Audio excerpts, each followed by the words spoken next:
Puluhan masyarakat Aceh Barat mendatangi kantor PLN Melaboh di Jalan Swadaya dengan membawa sejumlah alat elektronik yang rusak dampak pemadaman listrik. Salah seorang masyarakat, Denny Setiawan, mengatakan ada beberapa poin tuntutan mereka kepada pihak PLN, salah satunya meminta ganti rugi alat elektronik yang rusak akibat padamnya listrik selama beberapa hari ini. Dari hasil diskusi dengan manajer PLN UP3 Melaboh, sebut Denny, pada Senin 10 Juni 2024 nanti pihak PLN akan memberikan jawaban dari semua tuntutan masyarakat, salah satunya terkait ganti rugi kerusakan alat elektronik milik masyarakat.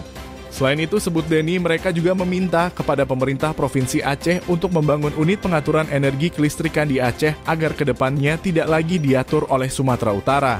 Jika tuntutan tidak dipenuhi, kata Denny, mereka bersama dengan masyarakat Aceh Barat lainnya akan memboikot kantor PLN yang ada di Kota Melaboh. Dia juga mengajak seluruh masyarakat, mahasiswa serta LSM untuk melakukan pemboikotan terhadap kantor PLN di daerah masing-masing.